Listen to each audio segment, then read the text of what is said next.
Hello and welcome to the Handicapable Black Woman Throne Room. My view of humanity is a whole new tea.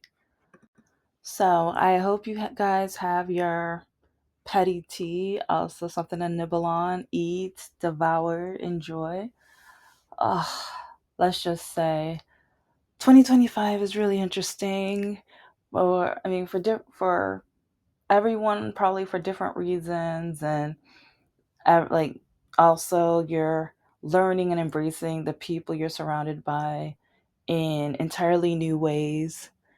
And it's really funny how some of the people that I'm quote unquote friends with on Facebook, not really friends, but I don't know, it's like back in the day when it first originated, people would just run up to me, "Oh, be my friend on Facebook." But then I realized they didn't really want to be my friend.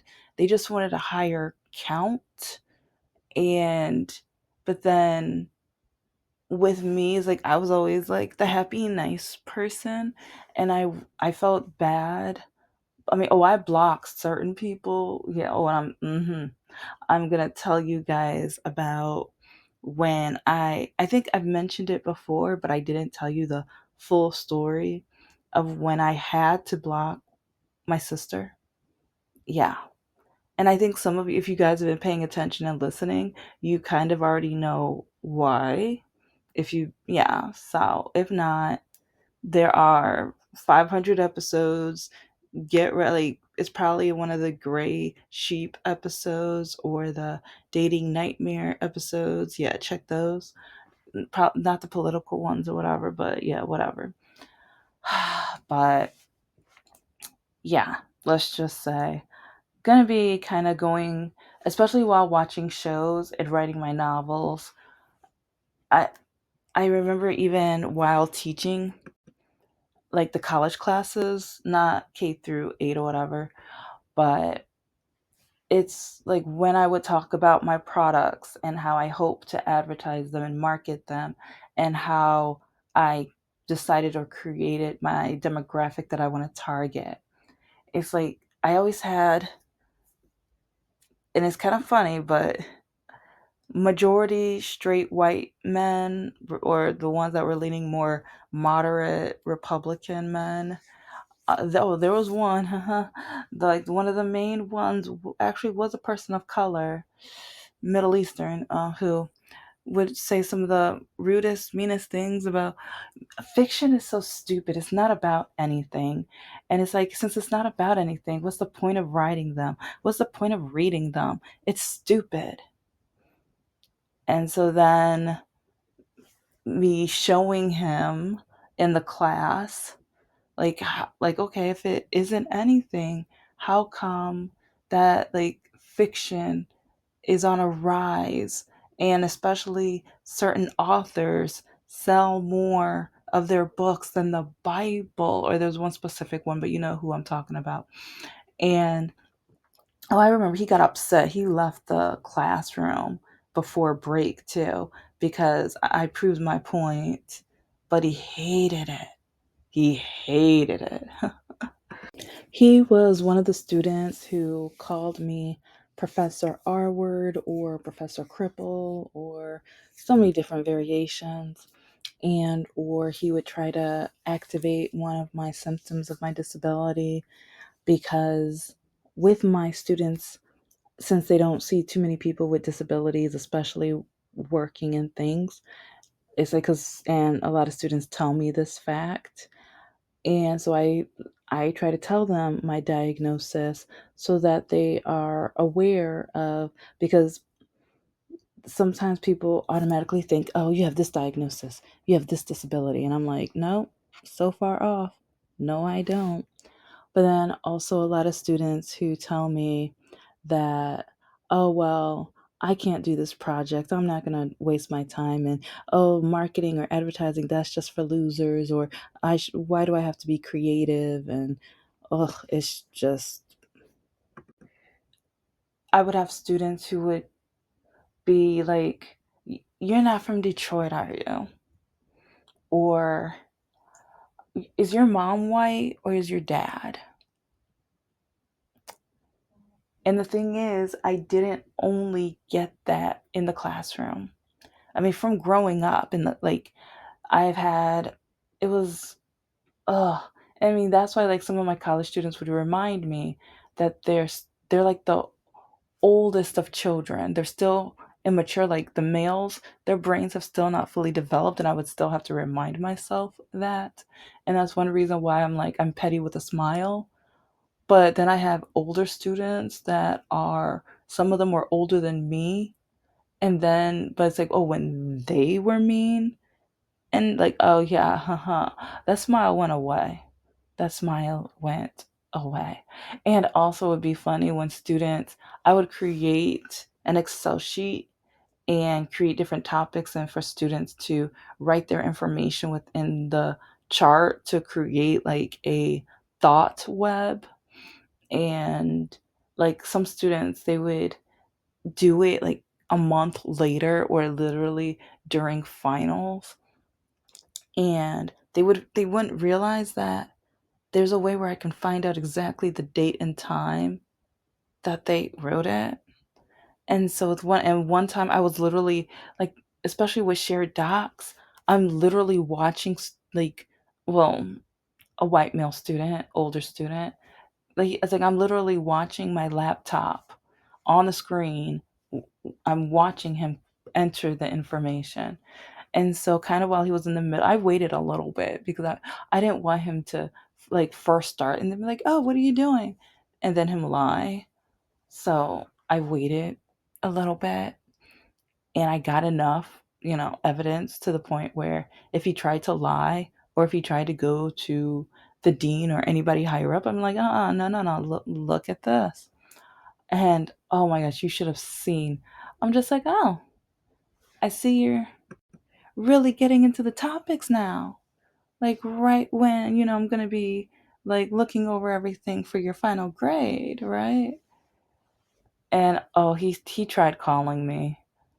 And I'm just like, oh, now you want. It's like instead of first maybe emailing me or calling me to ask me if you can have an extension with a reason or anything, you are just going to try to slide it in there in hope that, and because you don't think I can catch you, you didn't know that, because he even told me I didn't know you would be able to find out when I entered it, and I didn't know you paid attention throughout the semester of who entered what.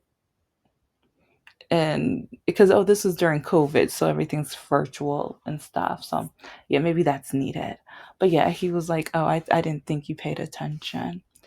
And I remember, I will never forget one of the remarks he made, but he basically hinted, is like, you're you're nothing like a black professor that I thought you would have been. And he was like, but it's like I looked you up on LinkedIn, and with your lighter complexion, I know you probably got that from your white side.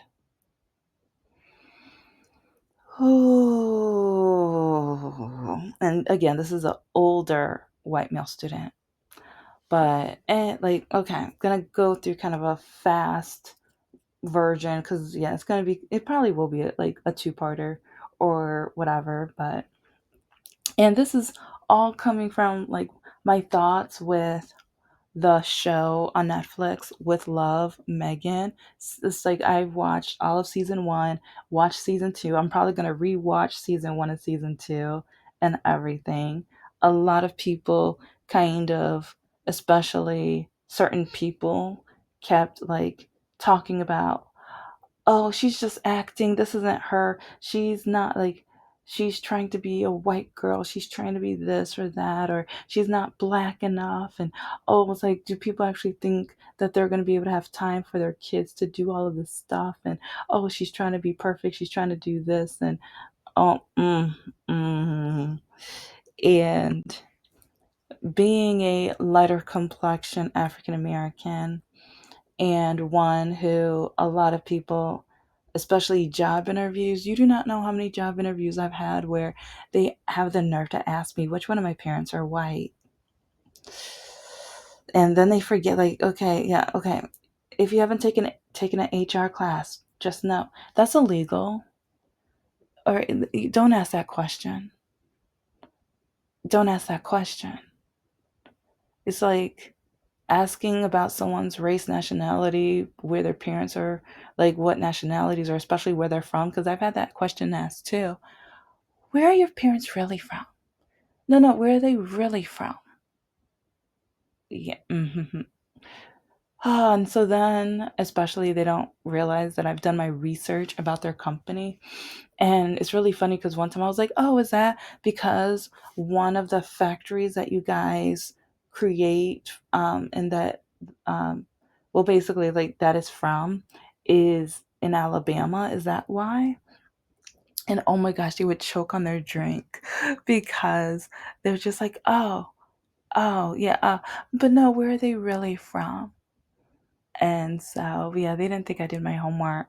And during a lot of interviews, it's really funny how sometimes I'm able to catch them off the toes and everything. But it's just kind of, I don't know. It's like, I think that's one reason I really, I mean, I'm never gonna be a princess, and like I'm never gonna get married. So, but I don't know. I relate to her in a lot of ways because the way, especially when she got to be a duchess and everything, people were just putting her down and labeling her and calling her white, like some white girl want to be an Oreo, and she's trying to do this, she's trying to do that. She's not really a duchess, and why did he marry her, and all of this other stuff, and again, like, yeah, I'm never gonna be a princess or whatever, but like in grade school, being called an Oreo, white girl wannabe, it's like it's a Mariah Carey wannabe because Mariah Carey is mixed. So that was another one that I got labeled. Oh, and then even dating, like some black men only wanted to date me because I was light skinned. Oh, it's like if I date you, I can end up with light skinned babies. Oh yeah, it's like, oh, I'm gonna have those light skinned babies with the good hair, and I'm looking at them like, you haven't seen my hair. Anyway, whatever. But and even in that, within the family, sometimes having some painful, awful things told, and but then even dating outside of my race, it's like some of the labels are, oh, like I've told you guys a story about that one guy who during COVID we matched on Bumble or Facebook dating, but it's like we ended up being quote unquote friends on Facebook until I started getting all of these messages from my real friends on Facebook telling me, girl, check your Facebook. Someone is going around on your messaging and saying very Republican, very hateful, awful, terrible, ignorant, arrogant, poorly educated things. And that's when I was like, oh, that's him. Because, yeah, I've already said that whole story. So go catch up if you need to, know what's going on with that one. But with the first phone call, the first, like, because we messaged each other for like 1 or 2 weeks or something, but then we were finally going to talk on the phone. I call him, and I'll, after only a couple sentences, and this is a white guy. This is a white guy. All of a sudden, oh my gosh, thank God you talk white. Thank God you talk white. That was like the first thing he said. And so I kind of had to set him straight and just say, like, no, I just speak English. No, I just talk how I was brought up to speak. And how dare you? That's pretty ignorant. And that's kind of a tidbit like racist. Like, what do you talk? Like, no, I just, and he was like, no, you don't realize. But, and the thing is, he only dates black women. This white guy is so called only attracted to black women. But in my opinion, he, like, I cringe. It's like I don't know why, but white guys who need to go date Candace Owen type of women, that 8%, they keep trying to match with me, but then when I try to tell them that I'm not interested in them, it's like, but then some of them, that's one reason why on Bumble, if you don't say what your political stance is now, I just swipe left. I don't have time. I don't care. It's like because with I think this is right before the political stance, or maybe he had moderate, but I didn't realize majority of moderate men are really Republican, but they don't want to admit that they're Republican. It's just like him, and so I just I will never forget that the first phone call. And I mean, he apologized, so that's one reason why I'm like, okay. So I mean, he apologized. It's like we had really great conversations out, or well, virtually or texting, messaging. So I was like, maybe it was just whatever. But then I realized, like, listen to the episode because then you're gonna find out. No, it wasn't.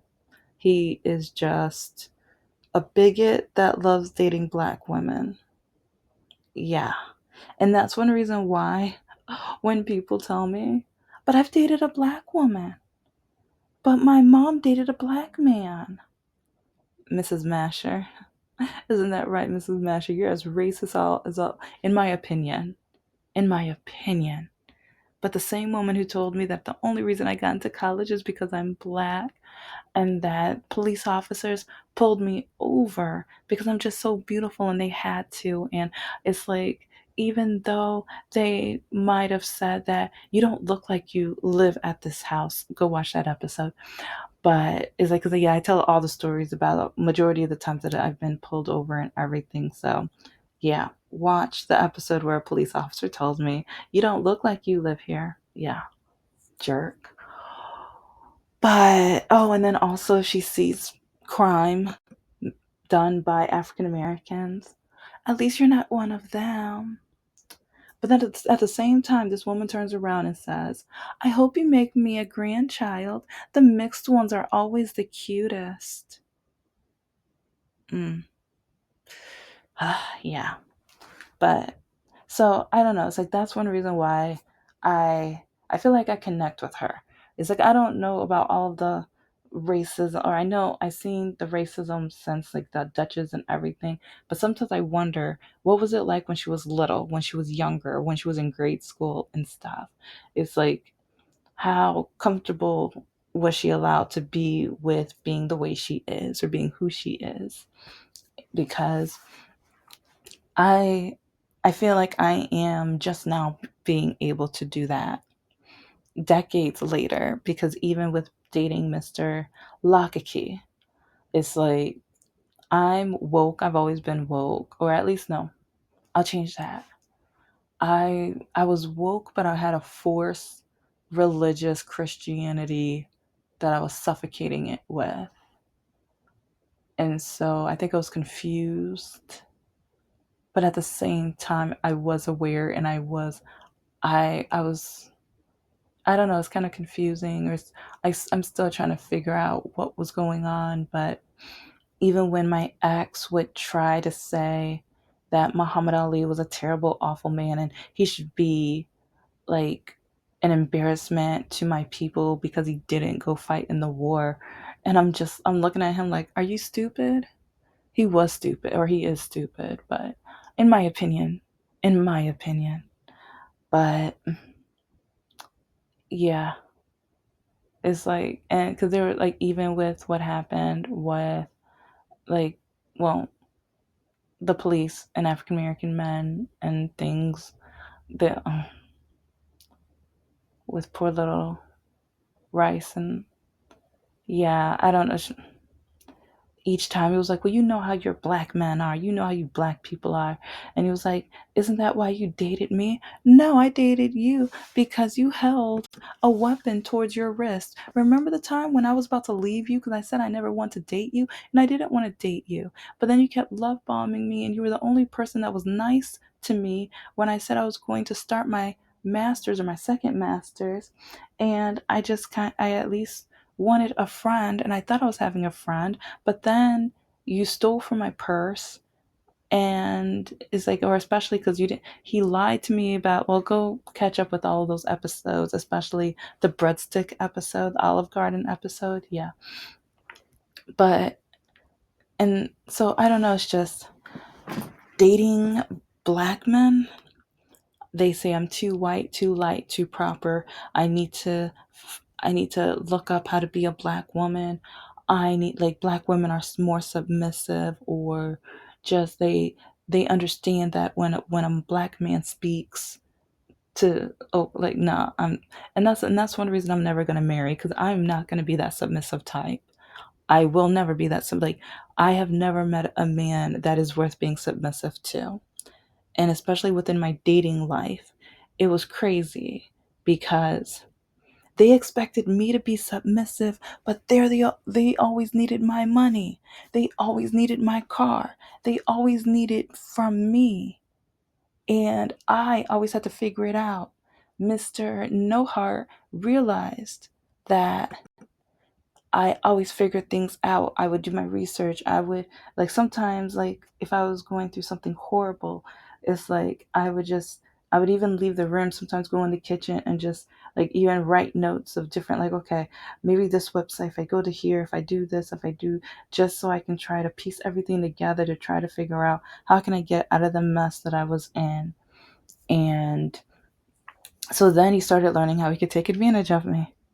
Yeah, and he did that a lot, all of the time.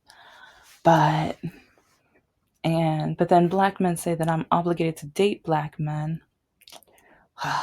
But then I try to date black men, but then they put me down or tell me that black women aren't supposed to invest. That's what white people do. And it's like, oh, why are you writing these books? It's stupid. It's like, oh, are you trying to be the next Maya Angelou? You think you're trying to be so educated? It's like, educated black women, you're just trying to be white. And then even when I taught at the K through 8 school, I was there for like 4 years and stuff. But it's like, it's really sad when teachers would start, like, sometimes I am finally making progress with some of my students, especially the middle schoolers. And some of their own teachers, black teachers, would tell them, oh, she's trying to turn you white.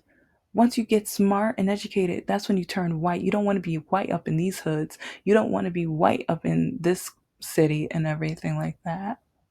And I'm just like, what are you doing? I was like, okay, they may not end up going to college. They may not end up, get it, like, with an engineering degree. Like, but maybe some of them will find out, okay, maybe I want to be a plumber or get a certification, a trade or something. It's like, when teachers laugh during, like, the teacher meeting, saying, oh, it's like these kids are only going to be working at Taco Bell, McDonald's, Wendy's, all of those places. But it's really crazy how the math science teacher would accuse me of trying to turn the students white because I was teaching them, because I was trying to get them on the correct reading level, or at least closer, because we had many of our eighth graders at third and fourth grade reading level. And she got mad to the point where the principal told me I can no longer have students in my classroom during my lunch period. And they were in my classroom, one, because some were being bullied and they were nervous and scared of being in the lunchroom. And the principal was like, well, they need to go to their teacher and tell them. No, there were people recorded how the science math teacher told the students to bully them and poke at them. And she even said, oh, and once they react, if they even touch you, I'll make sure they get suspended. And so I had them in my classroom to protect them. I had them in my classroom to protect them. And then there were other students who they were not at reading level and spelling and things like that. So I created reading lists and phonics exercises. I had them come in, like, while I'm working on my stuff for the syllabus and things, they would read to me and I would help them along in things. And then if they were having hard times with math, I was like, they would set them up with one of the math exercises on the computer. That's what I was doing. I was working my tush off. But they would have the nerve to call me or tell the students that I'm trying to turn them white. No. And how dare you? It's like, Oh, like I have so many thoughts on that, and I will talk about that more. And I'll talk about it a little bit more because I'm just at the point where I also created puzzles that were math related. Some, or I would have started the phonics related too, but yeah, you're gonna understand. Like, and one of my, like, I had a few students every single week they were working on it. I was so proud of them. I was loving it, and some, like, they were challenging though. I made them challenging on purpose. And so one of the students, he, like, this one student I'm talking about, it's like he was working so hard. And I was so proud of him because he would even go home and him and his father, while watching movies or whatever, they would be sitting together working on it. And his father even told me that was their bonding time, and how this, like, his father was just like, it's really got me thinking. It's really like, I really want to know what this puzzle says, because it's like you have to solve the math problems to, like, to see what letter it would be to, like, to decode and everything. And it's like, it was amazing. It's like, because I literally had parents coming in telling me, oh my gosh, that puzzle was so cool, that was amazing. And it's like the thought, like, so, and some of the married couples, they were like, oh yeah, my husband and I, oh, we were trying to see who could solve the puzzle first. And so anyway, one of, like, this one student that I'm talking about specifically, he came in crying, and I'm like, what is going on? Why are you crying? Like, and he told me gives up. I'm like, why are you giving up? You've been doing so well. And then, like, a couple days later, one of the students, she said she was scared or nervous because she told me I had to promise that I wasn't going to tell her on her and with the principal or whatever. And I'm like, I got your back. Because sometimes, like, these students, like, you're gonna suspend them for what, whatever. And so it's like, yeah, one of the things is don't record in the classroom or whatever. But part of me feels like with some of the things some of these teachers were doing or saying, and like, because I've already said I'm not perfect. I've said, like, especially with some of these students, with the way they put me down or they try to degrade me, because some of them, because of what other teachers said, they said I was a white girl wannabe. And so, yeah, I'm gonna need a part two. But with this one student, it's like other students were coming in with recordings of what happened and why this young kid was crying. And I will never forget seeing the math slash science teacher. You think you're smart enough for this puzzle? Why does this teacher think she can do anything? You're not going to make a difference in this world. You're not smart enough for this. This is a travesty. She didn't say travesty, but she never used her vocabulary. But yeah, with it, and this was, I ended up watching, this was like a 5 minute video of her trashing and putting him down, and her basically telling me I was wasting my time and effort. And she was just like, you're not smart enough to do this. Why are you trying? And oh my gosh. And at the end, she was like, she's just some white woman wannabe. She wishes she was white. And I remember when I heard that part, like, I stopped breathing for a minute. I was like, what? I was like, I am a teacher, but you're a teacher too. You teach math and science. You're teaching math and science to, like, majority African American students. We need to be making a difference. We need to be showing them that education is important. It's like, I feel, and this is one reason why about a month or two ago I was talking about the importance of reading, the importance of education. But yeah, I'm going to need a part two. Thank you so much for listening to the Handicapable Black Woman Throne Room. I am a woman, I am of color, and I am handicapable. But most importantly, I am human and you're human too.